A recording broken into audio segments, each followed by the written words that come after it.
So welcome everybody to our Thursday seminar. Today we have a special guest from many institutions, because Dr. John Williamson, who will tell us about the nature of dark matter, used to work for 7 years at CERN. He has also some experience working for Philips in a nano engineering department.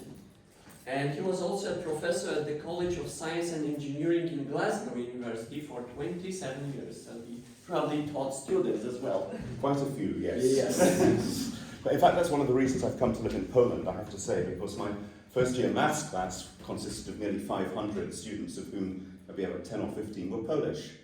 And they're the best students. That's interesting. So I brought my kids here to enjoy your Polish education system. Unfortunately, it seems to be, well, I hope it's going in the right direction, but the government seems to be intent on destroying quite a lot of what was built. Possibly, I don't know. They're doing pretty well though. So the stage is yours, please. Thank you very much indeed. It's a real pleasure to be here, and I'm looking forward very much indeed to this seminar. This is going to be the first one I've given on this material. So especially for you guys, but you're not exactly a bunch of test subjects, because I did talk to an international conference on something which was halfway here, but this is the first time that the experimental test will have been put out of this new theory. The theory itself is also brand new. The first publication was in June of this year on that. So this is a new theory, and it's a new kind of theory. Well, it's not a new kind of theory, it's an old kind of theory. It's moving on from developments that were made roughly 80 years ago and roughly 160 years ago by a person called James Clerk Maxwell and another one called Paul Adrian Moritz Dirac. So this is an advance, if it's correct, on both of those theories.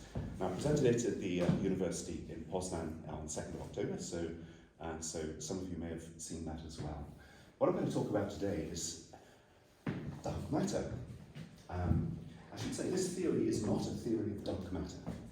The theory is a theory which is intended to move forward quantum mechanics and to provide a basis for some of the problems in the standard model. It's a field theory model. It's a high-energy physics, an elementary particle physics kind of model.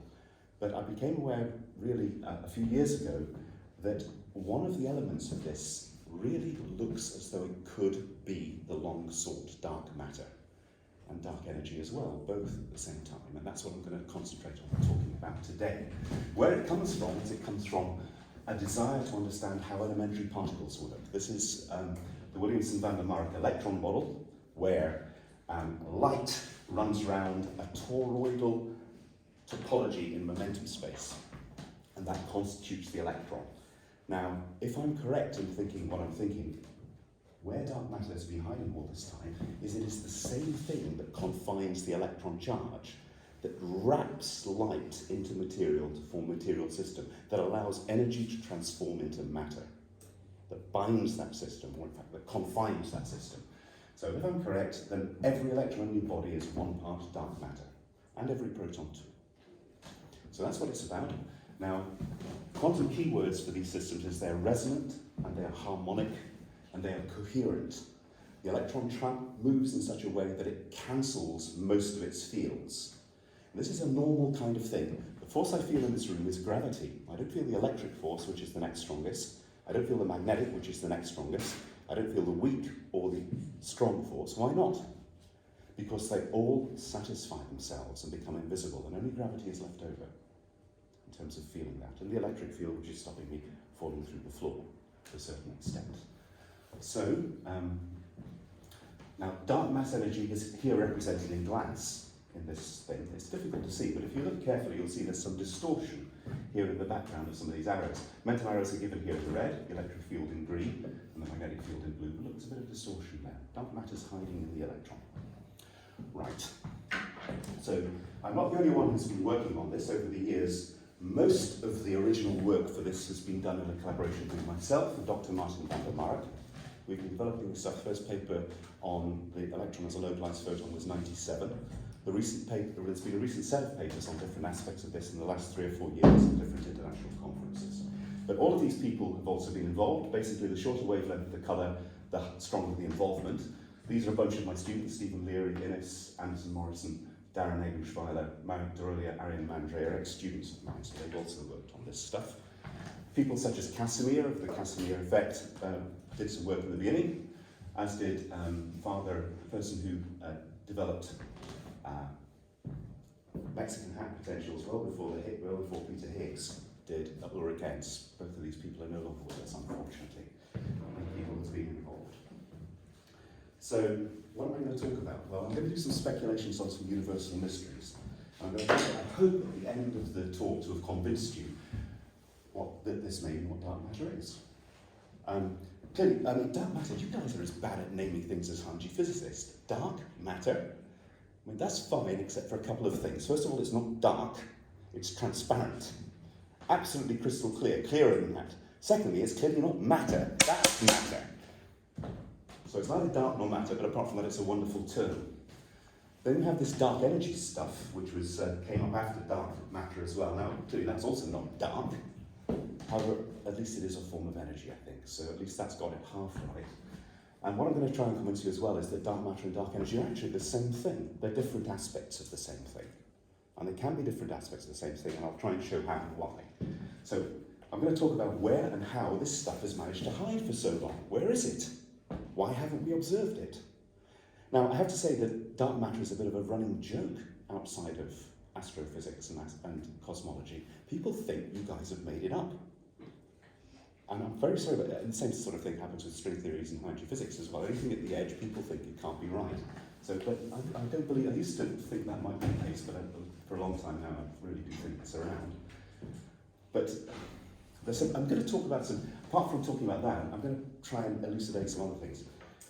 One of them is why and how space, time, if it's 4D, does it look so very three-dimensional? Well, this thing I was showing you at the very beginning is part of that. This is a projection onto 2D space of a four-dimensional rotation. I want to show you what these things look like. So what you have is you have two planes rotating, one in XY and one in WZ, if you like, and you're looking at the projection of that with different phases.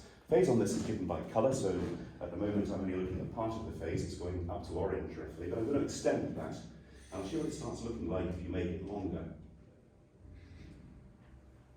This is a projection of a four-dimensional rotation. Now we're humans, so we tend to see this as a bit three-dimensional. I hope you can.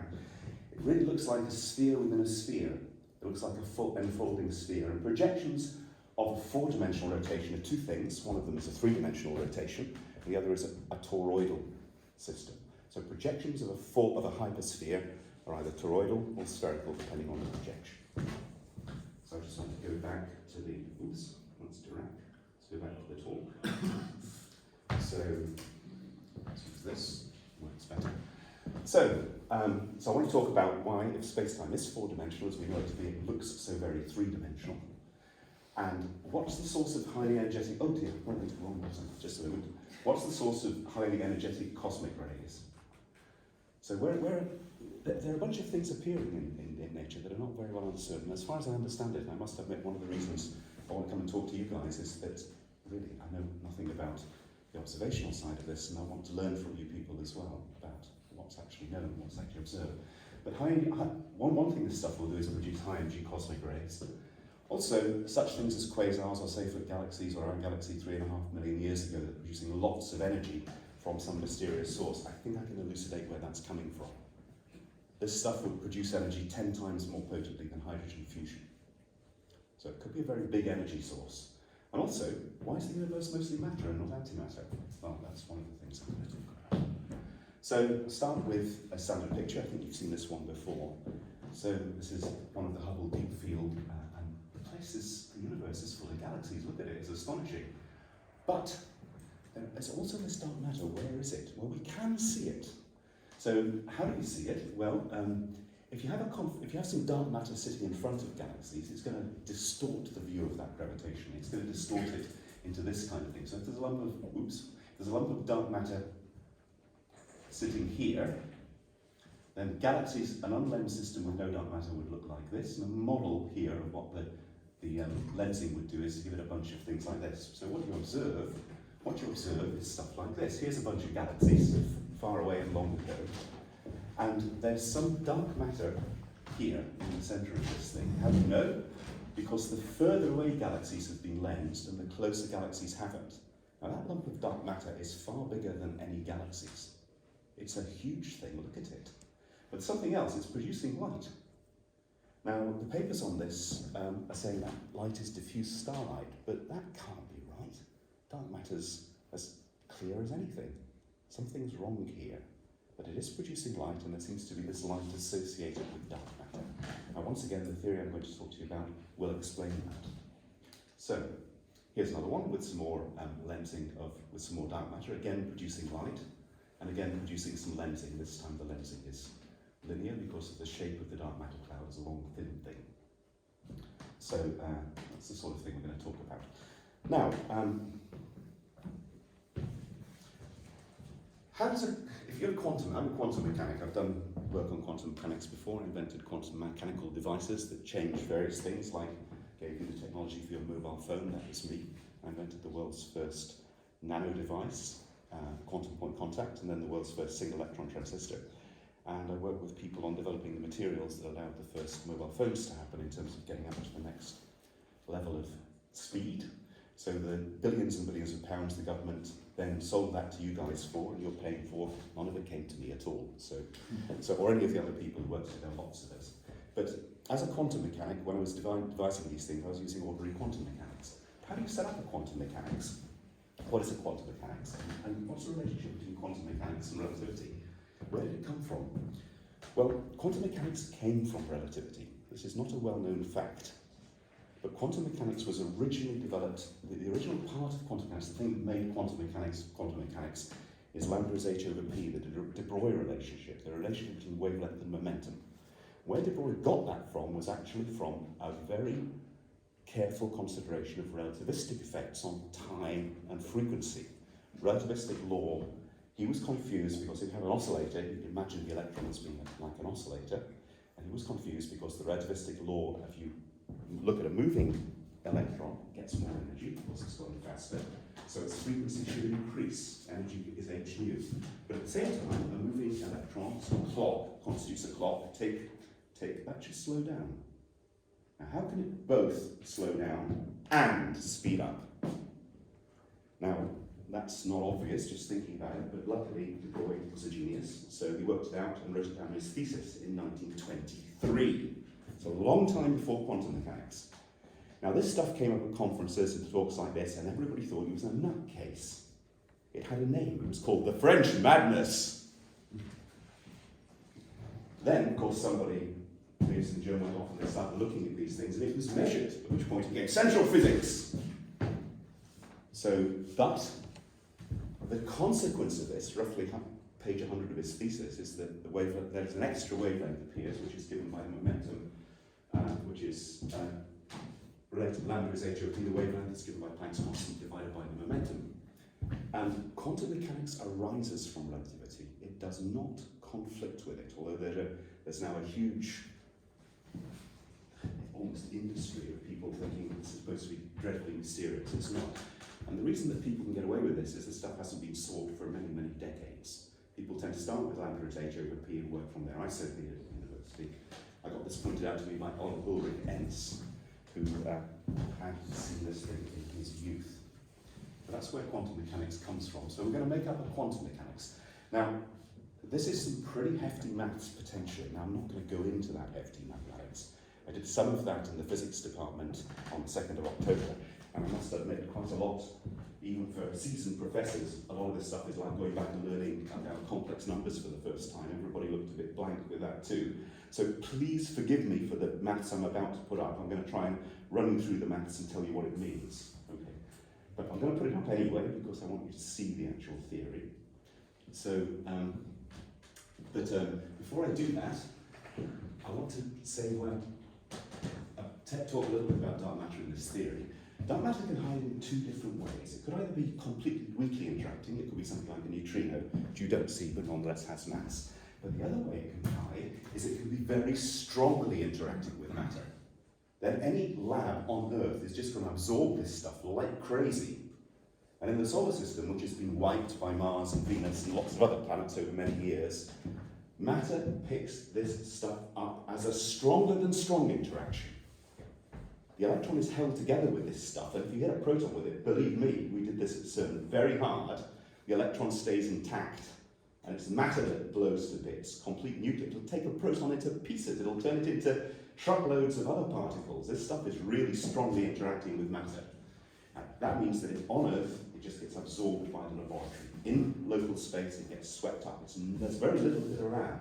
It's very hard to isolate. And that's why we don't see it in local space. I'm going to construct an extended quantum mechanics. And the new theory is something that encompasses Maxwell's equations, and it's really Dirac's equation as it should have been. It's a new quantum mechanics, which doesn't act on weird mathematical spinor objects, but acts on things that we observe, like currents and fields and angular momenta, and also this new dark matter thing. The electron charge in the new theory is confined by dark material and confines light. It's an interaction. It's not a force. It's more like a dance. It's a rotating system that self-confines. The force, the momentum is already. Light in such systems follow a geodesic by their nature, and the forces are all zero. Forces are necessarily zero. If you calculate the force you require, you need about a Newton on the surface of an electron to confine just the charge. But where this talk comes in is it speculates that some new aspects of the theory may constitute dark matter and dark energy. And that is a speculation because the theory doesn't require this stuff to exist freely, it could just exist in material. And then I'm going to discuss what the experimental observable if that was the case. Now what goes into the theory? A lot of modern theories like quantum chromodynamics or string theories put an awful lot of maths in and a lot of complexity before you even start. This one doesn't. 5 things are going to go into this theory. Space, and space, x, y, z, time, and square root energy, and nothing else. Space, time, dark matter, nothing else. See how far we get, you'll see that gives all of Maxwell's equations, extends relativistic quantum mechanics, and provides a starting point for the basis of quantum electrodynamics, which I studied in my youth. Now, so let's do that. To do this, to have a theory which does this, to form quantum mechanics, most of the actual work goes on dealing with the maths. Now, maths is nothing. Maths is marks on paper. Mathematics is something which allows you to think things you otherwise couldn't think about at all, but it can also make you completely blind. If you start from some complicated mathematics to begin with, you're already blind to anything that causes that mathematics to come into being. So maths is a very dangerous thing. It's like a different language. It's like my understanding of Polish, of als ik een beetje Nederlands ga praten, dan begrijp je helemaal niet wat ik zeg in het Nederlands. If I switch to Dutch, you don't understand what I'm saying. French is easier. It's a different language. You can think different things. And this is a very potent mathematics that I'm going to show you. Much more potent. Why is it? You've got to be very careful what you allow in the maths. The maths must parallel the physics. You can't mess around here. You've got to get it right. And there are things that you just know that you actually don't know at all. Things like addition. 1 + 1 is 2, right? My kids are 9 and 10. I mean, they tell me that's how addition works. That's not how addition works for fermions. 1 + 1 doesn't go. It's actually 1 + 1 = 4, right? So, and subtraction also, 1 - 1 is 0. That's the most important thing on this slide. You've got to relate it to what's allowed. There are other conservation laws that mean that in all circumstances, 1 - 1 does not equal 0. In field terms, if I have an electric field, a magnetic field in this direction, and I have a magnetic field in that direction, both constitute energy densities. SI units is half epsilon c squared b squared. So you've got energy density here, energy density here. Add them together, 1 - 1 gives you 0. Well, that's obviously the case for the field, but where's the energy gone? It hasn't conserved. That process of subtraction does not conserve energy. It is not allowed for the mathematics of reality. So one has to be very, very careful in setting up a mathematics that one is absolutely clear what one's doing with it. Now, most of what I'm going to talk about is going to be about division, not even multiplication. The process of division represents something physically, actually. It represents a dynamics, because a differential equation is a specialized kind of division. So we're going to be talking a lot about division, multiplication too, and also addition and subtraction, but carefully. So your maths is not what you think it is. The maths is not what you learn as a baby, or as a child, or at university. The maths is what you make it to be, and it should fit nature. And also, it should be relativistic. It must be relativistic. Now, most of the maths we use to actually design things, apart from Maxwell's equations, isn't relativistic. Quantum mechanics isn't relativistic. Newtonian mechanics isn't relativistic. And yet that's everything you see in technology, pretty much. All of the stuff that makes that work, fire-powered cars, all the building materials here, it's all classical and pretty much Maxwell and pretty much nothing else. There's a little bit of quantum mechanics in there at the edges. Now, how do I know this? Because I am a quantum mechanic and I have designed some of the things that make those things work. And it doesn't go further than that. So it has to be relativistic. And that produces interesting problems and interesting solutions as well, of course. Good, that's perfect timing. Right, let's go to the next slide. So what is the new theory? Well, the equation for the new theory is this one. D psi is 0. That's it. That looks simple enough. But symbols can hide quite a lot of complexity, of course. If one looks at the Dirac equation, no, it's on this side. Okay, d psi is 0 is the equation. But that d is a 4-vector derivative. It's d by dx, d by dy, d by dz, d by dt. It's 4 components. And that psi is a composite of pretty much everything you see around you. It contains electric field, magnetic field, current, and spin, and dark matter. It has 16 components. So that's a 4 derivative of a 16 component object, which sounds dreadfully complicated, doesn't it? But those 16 components are things that you all know about already. 6 of them are 3 components of electric and 3 components of magnetic field. 4 of them are just a mass current. They're just something flowing. 4 of them, well, 3 of them are angular momentum, and the 4th is to angular momentum as charges to current. Has the same relationship. It's like a 4-vector of angular momentum, but it isn't a 4-vector, technically it's a 4 trivector. You have vectors, which represent a line in space. They're just a line. It's not a vector, it's a 4-dimensional x, y, z, t. Then, if you have lines in space, then you can define something else called planes. You've seen these things before. X times y, right? Area of a carpet, right? That's a different kind of thing to a line. That's a plane. And there are 3 of those, x, y, y, z, z, x. Right? X, y, y, z, z, x. One over there, one over there, one down there. 3 of them. But in a 4-dimensional system, there are also xt, yt, and zt, planes in space-time. Planes in space-time. It turns out in the maths, what we're going to do is we're going to do this differentiation.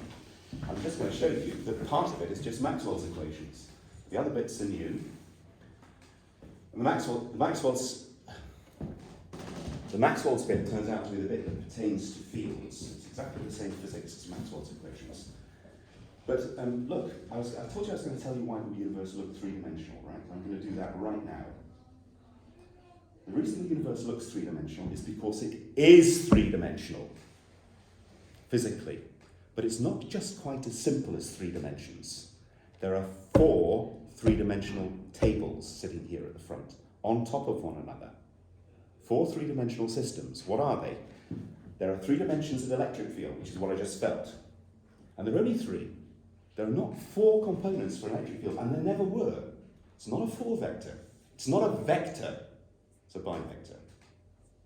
But there are also 3 components of a magnetic table. It's got metal legs, look. 3-dimensional magnetic table, 3-dimensional electric table. And there's a 3-dimensional table, x, y, z. I can measure it with a ruler. So if I have a unit of length, I can measure it, x, y, z, not t.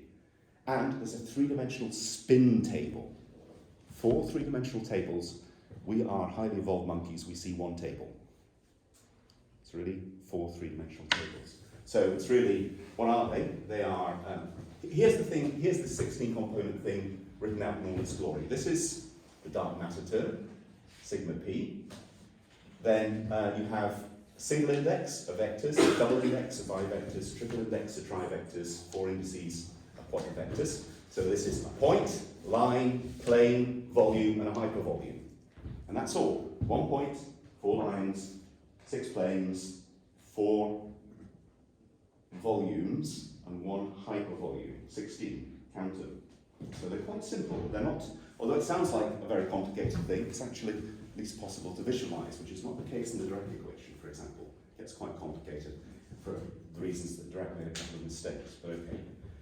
So this is going, so what I'm going to do is I'm going to express something in the direction of the point. Alpha 0, 0 component is the time direction. Then have 1, 2, 3, which will be x, y, z, or r, theta, phi, whatever you like. Any conformal orthonormal coordinate system will do. So that's 1 point, 1, 2, 1 point, 1, 2, 3, 4 vector, 1, 2, 3, 4, 5, 6 bivectors, 1, 2, 3, 4 trivectors, and 1 quadravector. There it is, that's the whole thing. So, what does it look like if you do that? Well, what I'm going to do is do that derivative, put it on a piece of paper. There it is. Looks horrible. So just multiplying out those terms, 4 times 16 gives you 64 terms, of course. But if you look at them, you can see there are patterns that look exactly like the 3-dimensional patterns that Maxwell found, that my compatriot, I'm Scots, Maxwell was Scots, he lived a bit south of where I was born, so he developed this stuff into, this is Maxwell's equations, this is Maxwell's equations, P and Q are the dark matter terms, but without that, that's divergence of E is equal to 0. Divergence of B is equal to 0. If you look at these terms, that's just what they are. With all the right signs and all 4 Maxwell's equations at once. Maxwell's equations are embedded in this system. But there are more equations. There are 4 new equations coupling current to spin. A is the current, T is the spin. So there are a set of spin-current constraints as well. Spin-current constraints. Angular momentum, spin. What do we know about the way that photons work? They always have quantized spin, and they arise from currents. This is a set of, these are actually, in some senses, even more basic. And if you look at them, we know some of those equations. Some of those equations, that's a gauge condition. So is that. These are extra, these are new, these curl T's and so forth. Curl of the angular momentum. So that's a spinning spin. And that does stuff like a neutral spinning spin should radiate according to this. So that's an interesting experiment. But in fact, everything that radiates always switches angular momentum. That's already been happening all along. We've just given it a rule. Not the physics, a rule. But that's why, if this is right. But it's the P term here which is going to be dark matter. It acts like a rest massive magnetic field. Magnetic field is an element of light. It's light speed. This stuff would be exactly like that, except completely different, in that it would sit there like a rest mass, like a piece of mass. That's what this dark matter would look like. It looks like a rest massive magnetic field. That's pretty much what I want to do for the maths. Now, I'm not going to spend much time on this. I spent more time in the previous thing, but this is what a photon looks like. That bit there is an electron wave function using this funny new maths. And it turns out that if you put a photon-like field, so if I stick onto an electron wave function, perpendicular E and B, it transforms it to a pure field thing. Magic maths. Maths which parallels reality. There is only one maths of reality. If you get it right, then everything works. There is only one, there are not lots. And we haven't been using it up until now, the proper maths. Proof of there is only one maths of reality. Imagine there are 2 maths which both describe reality exactly. Just and no more. Then if they both describe the same reality, just and no more, then they can both be put in a one-to-one correspondence with each other and are therefore the same. Is only one maths of reality, and this isn't it, but we're working on it. It's quite close. There's reasons for not doing that, which I won't go into at the moment, partly because I don't really know. There are 1,024 different choices, of which lots of them do this at this level. So we're still searching through to find experiments to check down, but I'm pretty sure this one's not quite right. I think it gets one of the handednesses wrong. However, it's close enough to do a lot of things that other maths can't do. Anyway, one thing is it's a fully relativistic photon wave function that transforms seamlessly from red to gamma rays, always quantized, always the same angular momentum. It makes things go in a straight line, it confines things laterally, so it makes things, does all the things you want for a photon. Anyway, there's a paper on this, so if you want to know more about that, I'll refer you to the paper. But what's new? Okay, the thing is, coming back to this, if we throw away everything except for the Maxwell terms, we just have Maxwell's equations. The minimal extension to that is to just add this term, just add the dark matter term.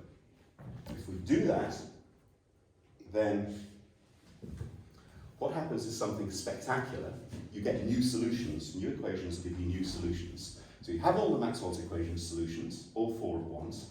But now if we look at the momentum density, which is normally for light is E squared plus B squared in natural units, electric field squared plus magnetic field squared, it gets another term which is dark matter squared, pivot squared.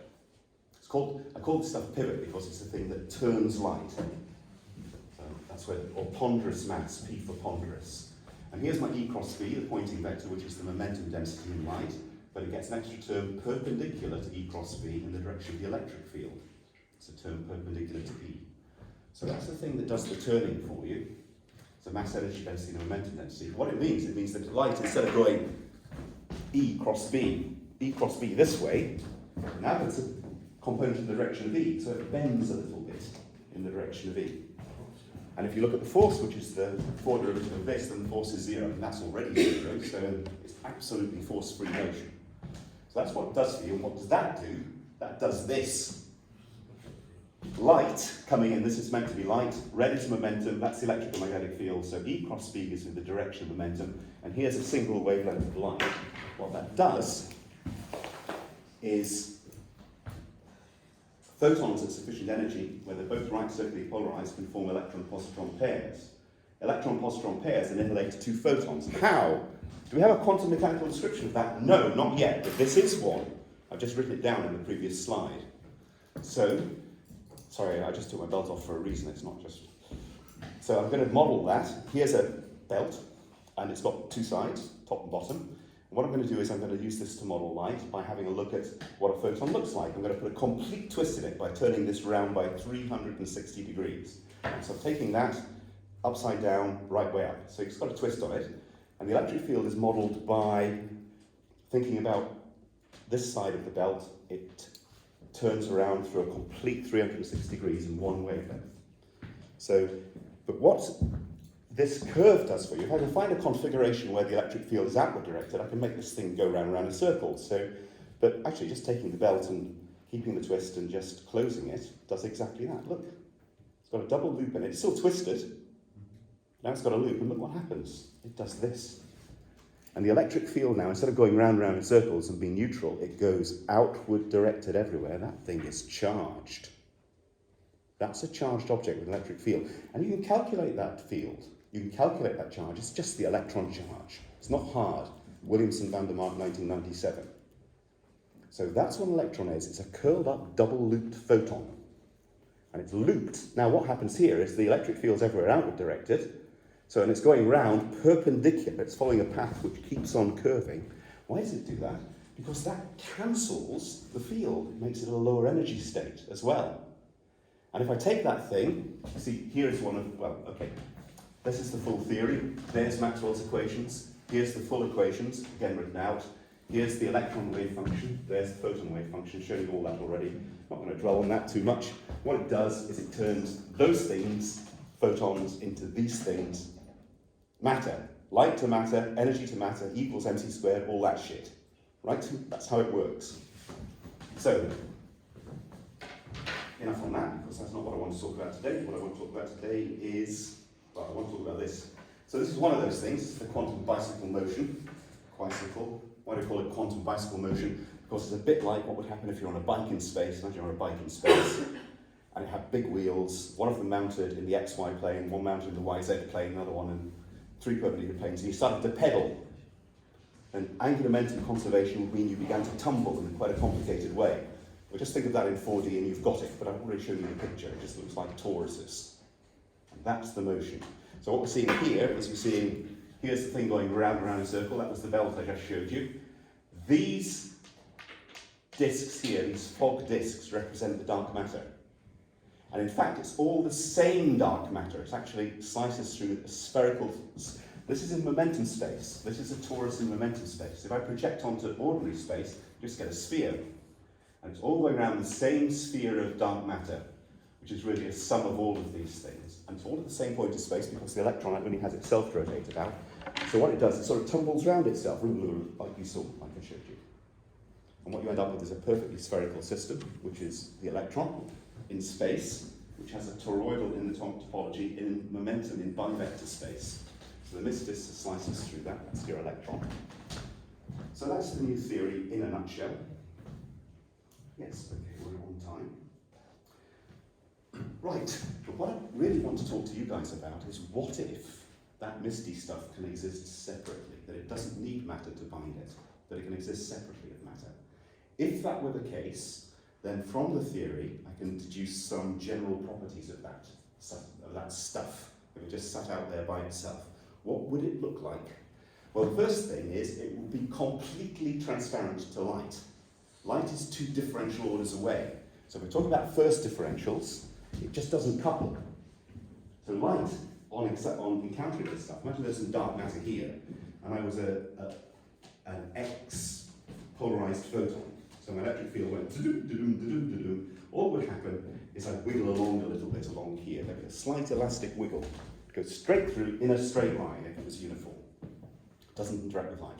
So it will be transparent. That's the first thing you want in dark matter, right? Not dark, transparent. That's the first thing.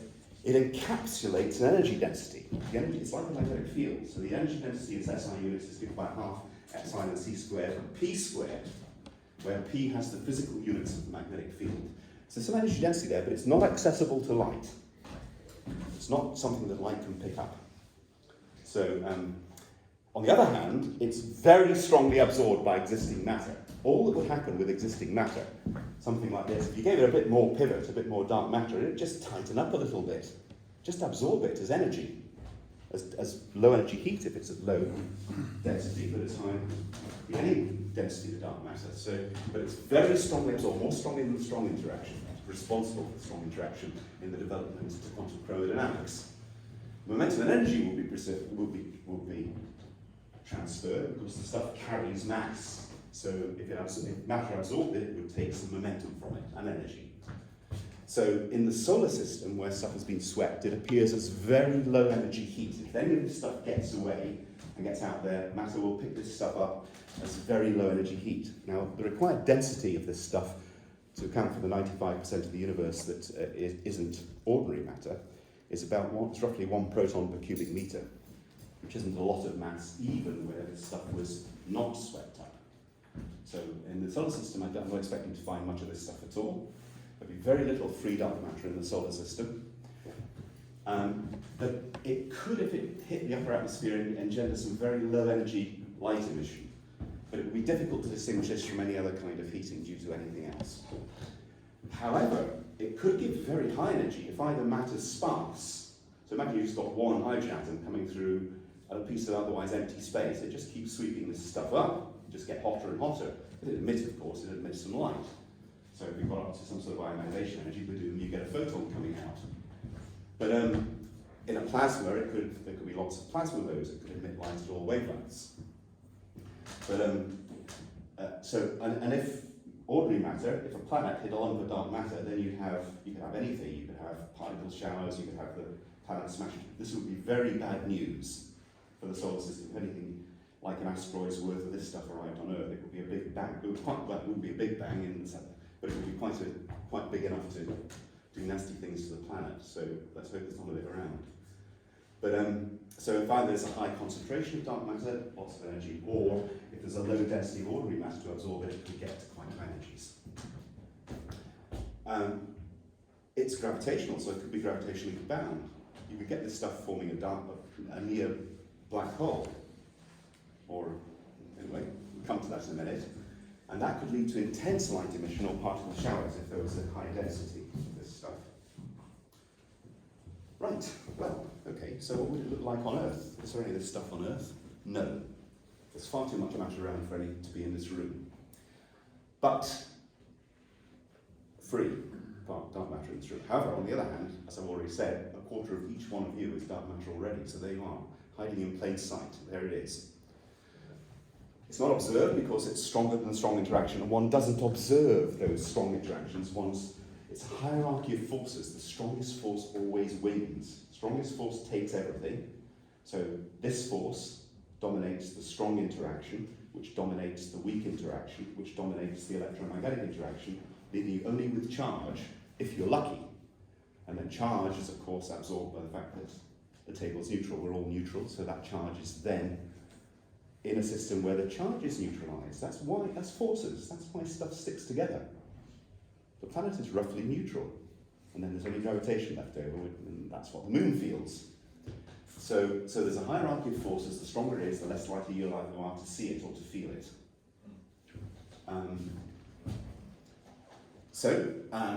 Right. If you want to study it on Earth, the most promising route, I think, to actually study this stuff in the lab is to try and do field cancellation. Take a laser, high-energy laser, make it twisted mode so the two things are in the same direction, which is a precursor to particle pair creation. That stops light. If you look below it, you might find some of this pivot falling down and giving you some light on the screen underneath it. Do it all in a very high vacuum, though, because if it's not in a high vacuum, it'll just get absorbed. So that's one experiment. But there's little free dark matter in the living system. So, right, that's on Earth. However, in the solar system, there could be some of this stuff coming in from elsewhere, or stuff that's coming in from interstellar space. And probes may absorb this stuff detectably. So if one had a satellite on the dark side of the satellite, away from the solar wind, away from the light of the sun, if this stuff was flowing through some dark matter, there'd be a little bit of anomalous heating and momentum transfer. And we might be able to detect that in probes if we devise experiments to look for it. So, now, but near the sun there are these immense chaotic fields going on. Field cancellation can produce this stuff, I think. If they're cancelled, otherwise empty space, you'd have dark matter sitting there. Subsequent plasma could get very, very hot indeed. Now, my understanding is the solar corona is quite a lot hotter than the surface of the sun, right? Why? People say magnetic fields, but look, I worked at CERN with very big magnetic fields, and it doesn't heat shit. It just makes stuff go round and round in circles. Don't believe a word of it. You need something which the stuff can absorb, and this stuff would be absorbed. So the magnetic field produces dark matter gets absorbed, solar corona gets heated. Maybe. So, likewise, if you've got quite a high concentration of dark matter, or if you had something which was very sparse, you might get unexpected high-energy particles, because there's a lot of energy to be had in that situation. So if there are anomalous numbers of charged particles at high energy coming from the sun, that would be a source.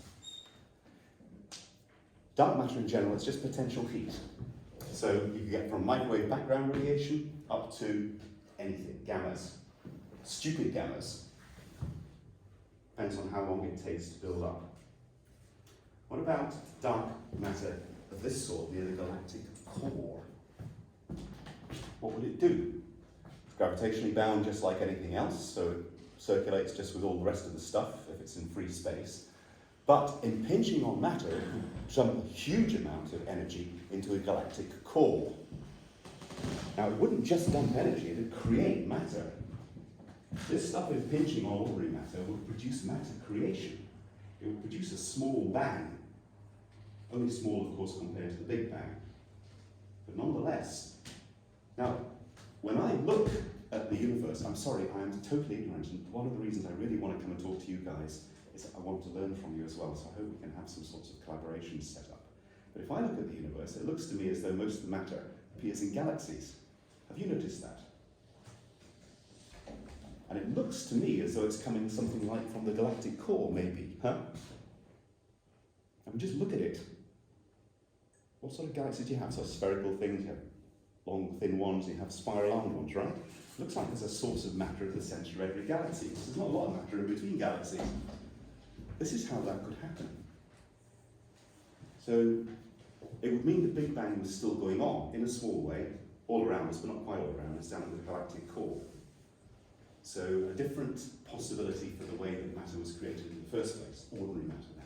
It would give enormous releases of energy, potentially in the form of high-energy photons and particles, all sorts of stuff, which would subsequently be absorbed by other matter. Some of these may escape.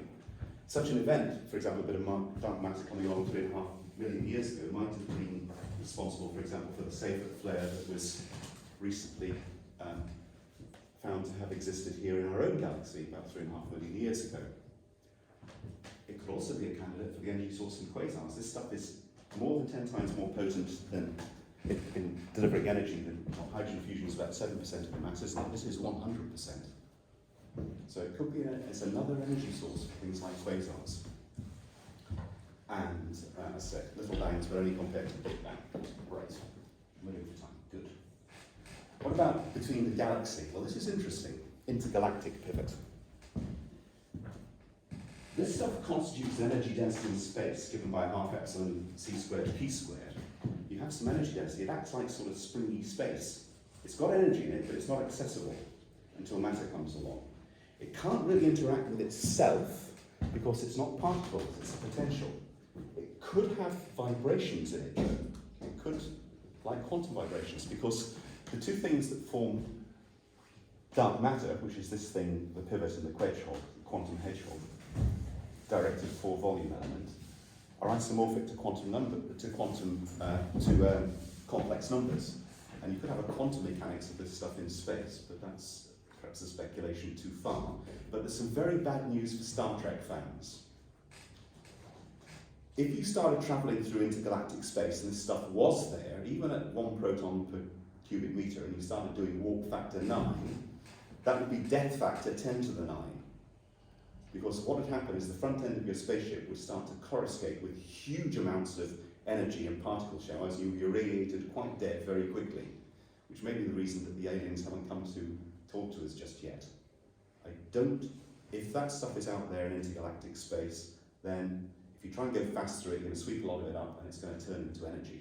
That's the bad news for Trekkies. The good news, of course, is an energy source in space, so you can sweep this stuff up and use it to power your spaceship. But I'm afraid that you'd be quite slow.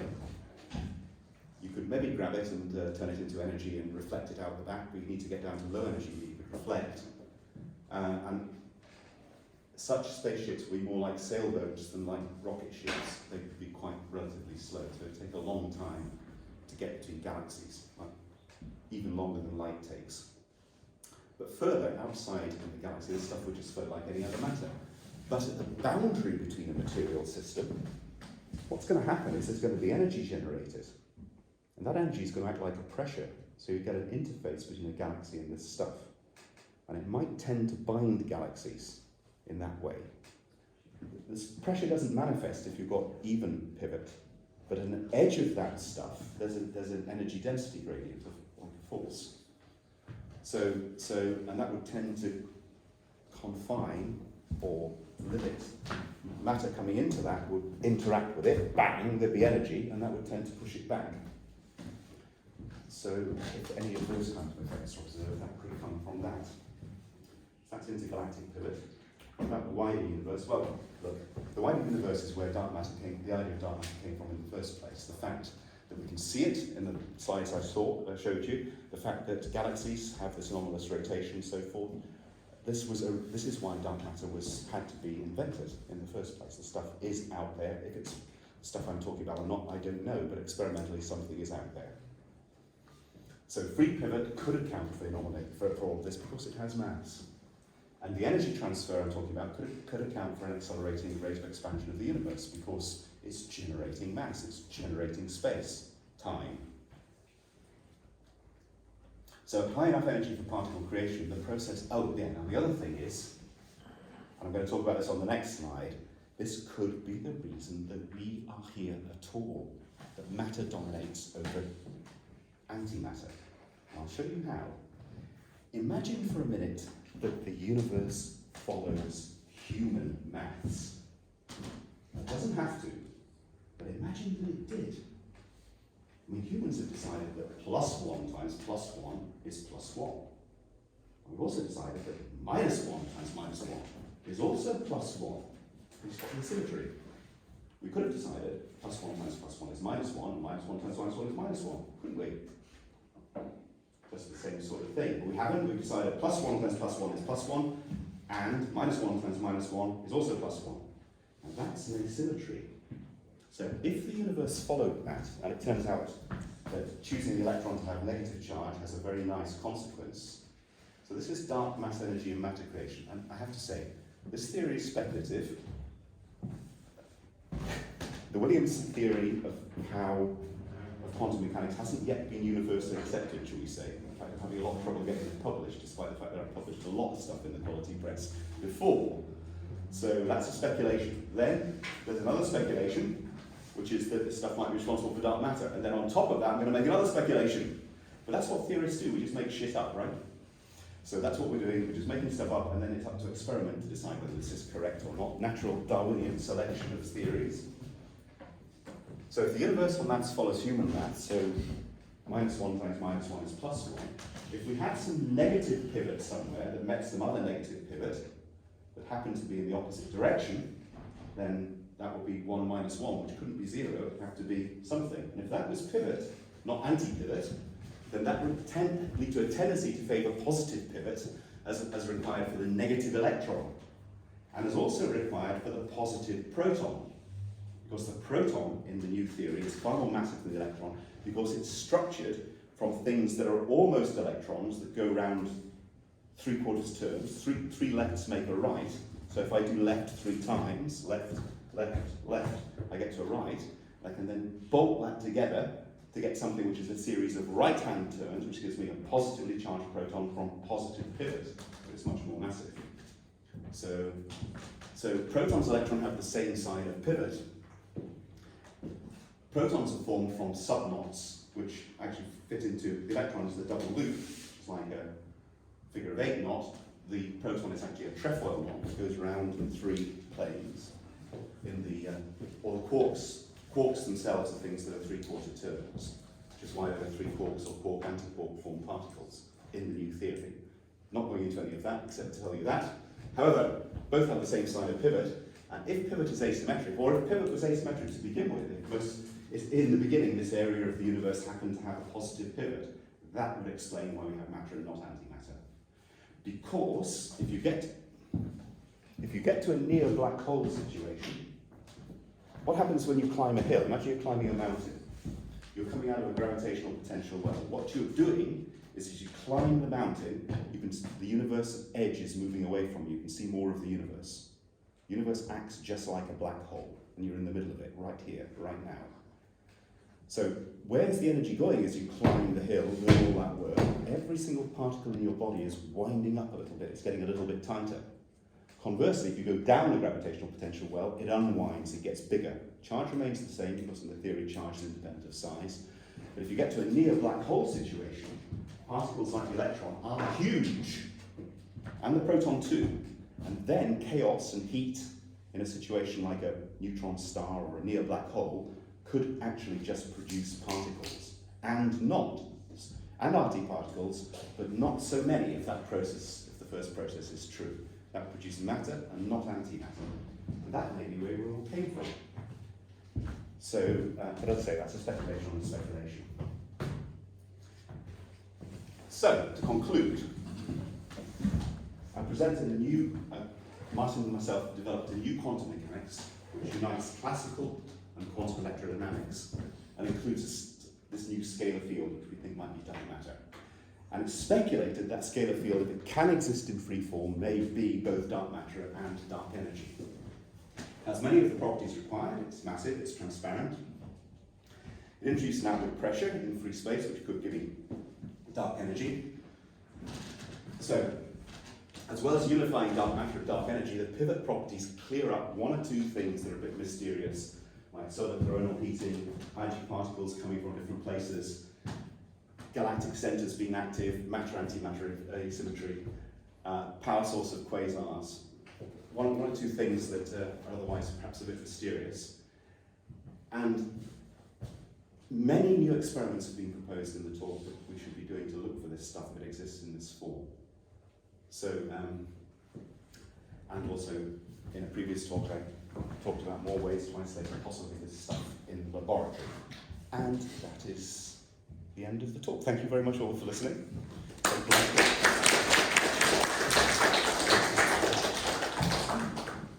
Thank you very much for a very interesting talk. A lot of new ideas appeared here. Some of them more exotic, some less.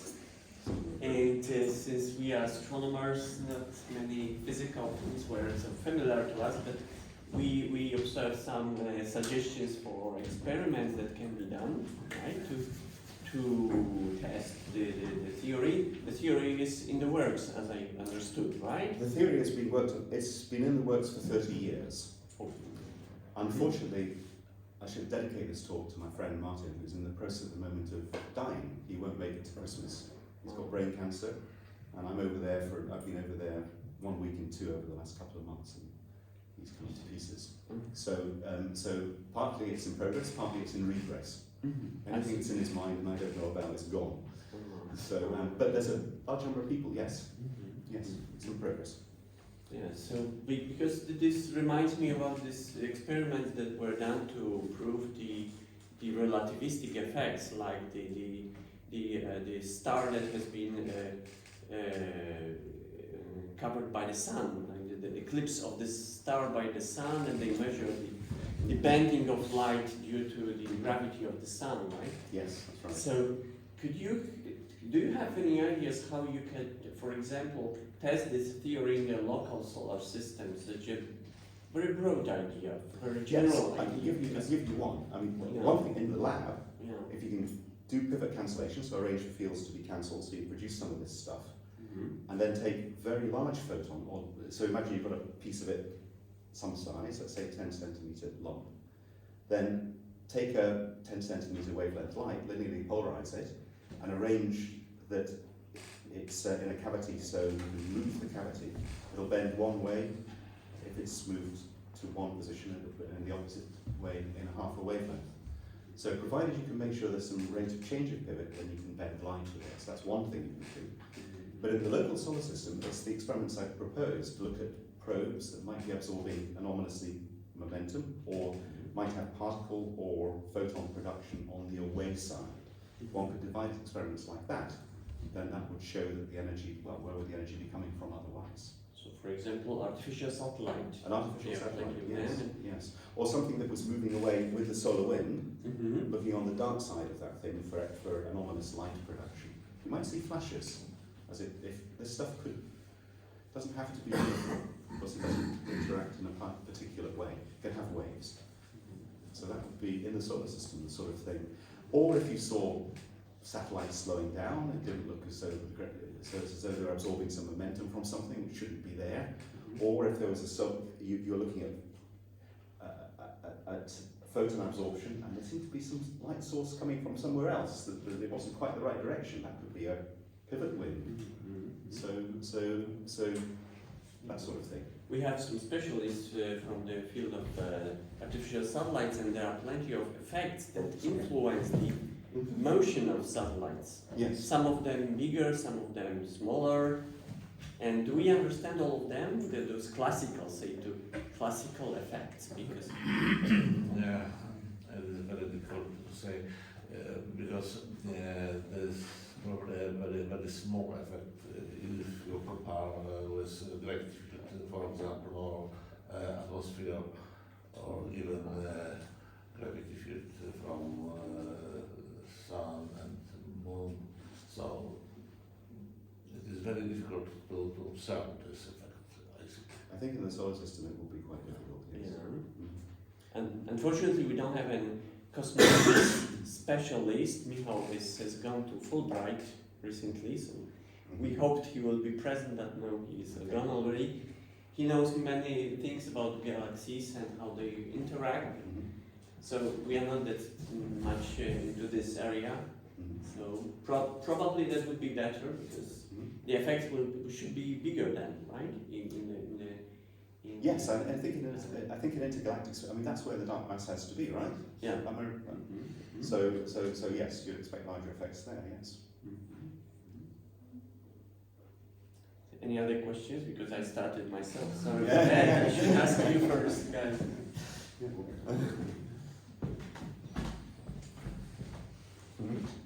Okay, good. Yeah. Okay. If no more questions, then thank you very much again.